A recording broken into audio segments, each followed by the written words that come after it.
হৃদয় গভীরের এক মহাসাগর তীরে বসে একদিন ভাবতে ভাবতে হারিয়ে গেলাম অজানার কাছে। ঘুরতে ঘুরতে পথ হারিয়ে অসীমের দোরগোড়ায় পৌঁছলাম এক বিষণ্ণ বিকেলের শেষ প্রান্তিকে। সেথায় নরম তুলতুলে ঘাসের বিছানায় বসলাম, ঘোর কাটিয়ে খানিকটা জিরিয়ে নেব বলে। সদ্য ফোটা হাসনা হেনারা স্বাগত জানালো মোরে। শুষ্ক প্রাণে প্রেম জন্মালো ওর হাসি মাখা শুভ্রতায়। মিষ্টি গন্ধে হৃদয়ে জেগে উঠল শরতের গান। মুগ্ধতায় আমি চোখ বুজে রইলাম বিভোর ক্ষণকাল।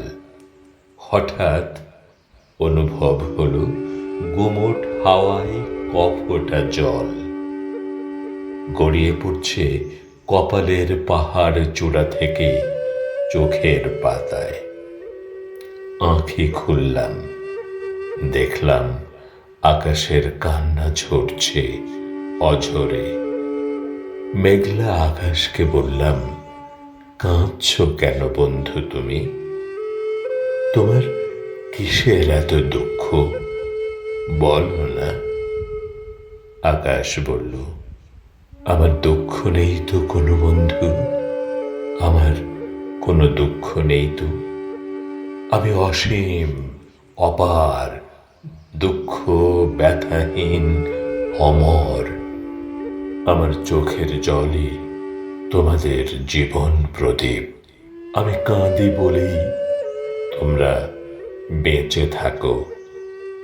তোমাদের মা ধরিত্রী হয় সুজলা সুফলা শস্য শ্যামলা। জলাধার হয় যৌবনবতী, সদা চঞ্চলময়ী লাবণ্যলতা। আকাশ মেশে সাগরের নীল জলে নেচে গে। অদৃশ্য পবন ছুঁয়ে গেল এক ঝলকে। ওকে বললাম, বন্ধু পবন, তুমি এত শক্তি কোথায় পাও? অনুপম স্বর্গীয় হাসি হেসে বলল, আমি যে জীবন বন্ধু, আমি যে জীবন। এক চিমটি বায়ু আর এক ফোঁটা জলই তোমার জীবন। বেঁচে থাকার নাম প্রাণের একটি ফোঁটা ফুল, সে তো এক ফোঁটা জল। এখন তাহলে চলি বন্ধু।